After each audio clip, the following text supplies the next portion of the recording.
কুমিল্লার বরুড়া উপজেলার কৃষকদের ভাগ্য বদলে দিয়েছে পুষ্টিকর সবজি কচু ও লতি। অন্য ফসলের তুলনায় কম শ্রম ও বেশি লাভ হওয়ায় এই সবজি চাষ করছেন কয়েক হাজার কৃষক। স্থানীয় চাহিদা মিটিয়ে বর্তমানে এখানে উৎপাদিত কচু ও লতি দেশের বিভিন্ন স্থানের বাজারে সরবরাহ হচ্ছে।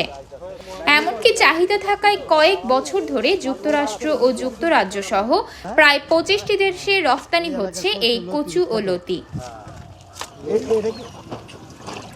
বরুড়া উপজেলায় লতিরাজ ও বাড়ি পানি কচু এই দুই জাতের কচুর চাষ বেশি হয়। এখানকার কচু ও লতি খেতে সুস্বাদু এবং গলাও ধরে না, ফলে এর চাহিদাও অনেক। চাহিদার যোগান দিতে 12 মাসই বাণিজ্যিকভাবে উপজেলা জুড়ে এই দুই সবজি চাষ করেন কৃষকেরা।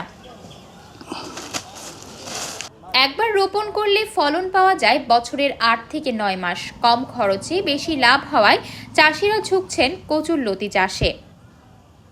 2015 সালে উপজেলার মোট 120 হেক্টর জমিতে বাণিজ্যিকভাবে কচুর চাষ হয়েছিল। বর্তমানে 260 হেক্টরেরও বেশি জমিতে কচু ও লতির চাষ হচ্ছে। প্রতি হেক্টর জমিতে 15 থেকে 20 টন পর্যন্ত লতি হয়। সময় ভেদে এসব লতি টন প্রতি 30,000 থেকে 80,000 টাকায় বিক্রি করতে পারেন কৃষকেরা।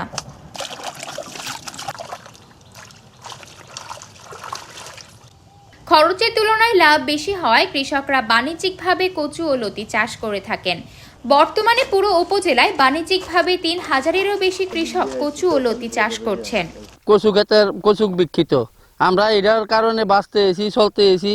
আমরা ধানের ফসল কমাইয়া কচু চাষ করতে এসি। এইভাবে অনকা একবার লাগাইছি, এটা উৎপন্ন হয়েছে, বহুত আমরা উপকার পাইছি। এটা কাটটা আরেক জায়গায় নিয়ে লাগাম, এরপরে এটার মধ্যে ধনিয়া পাতা করিয়াম। এইভাবে আমরা সবসময় কৃষিকাজ করিয়া চলতে এসি। লাভবান আমরা অন্যান্য কৃষি আগে করতাম, ধান করতাম, আলু করতাম, ভুট্টা করতাম, এগুলা বাদ দিয়ে দিছি। এখন কচুর প্রতি আমরা আগ্রসন বেশি, কেননা এটার ভিতরে অনেক খরচ কম, আয় বেশি এবং সরকারেরও আয় বেশি। যেমন এটার ভিতরে প্রতি ঘন্টা আমরা 2 মণ, 2.5 মণ, 3 মণ লতি পাই। লতি 1200 টাকা মণ, তাহলে আমরা 2-3 মণ লতি যদি পাই তাহলে আমরা কিন্তু আয়টা বেশি। খরচ যাইতেছে বিঘা প্রতি আমরা 1000 টাকা। তো এরকম করে আমরা অন্যান্য কৃষি বাদ দিয়া বিশেষ করে এটা আমরা বেশি চাহিদা করতেছি। প্রান্তিক কৃষকদের নিয়ে গঠিত 25টি সমিতির মাধ্যমে কচু ও লতি সংগ্রহ করা হয়। এছাড়া ঢাকা, চট্টগ্রাম সহ বিভিন্ন স্থান থেকে আড়তদাররা সরাসরি এলাকা থেকে কচু ও লতি সংগ্রহ করেন। আমরা কৃষকদেরকে উন্নত জাতের লতি চাষ করার জন্য পরামর্শ দিয়ে থাকি। তো যতটুকু আমরা শুনছি প্রায় 20-25টা দেশি কচুর লতি আমাদের দেশ থেকে যায়। তো কচুর যে জাতগুলো আছে এর মধ্যে বাড়ি পানি কচু 2, বাড়ি পানি কচু 8 এবং বাড়ি পানি কচু 1। একটা হলো মোটা লতি, একটা চিকন লতি। তো কৃষকরা যেটা ভালো লাগে এটাই করতেছে এবং এটার বীজ একবার কচু করার পরেই চারা বা বীজের কোনো অভাব হয় না, যার কারণে এটা ছড়িয়ে যাচ্ছে। যারা একবার দেখে তারা কচু বা কচুর লতি করার জন্য কচু চাষ করছে।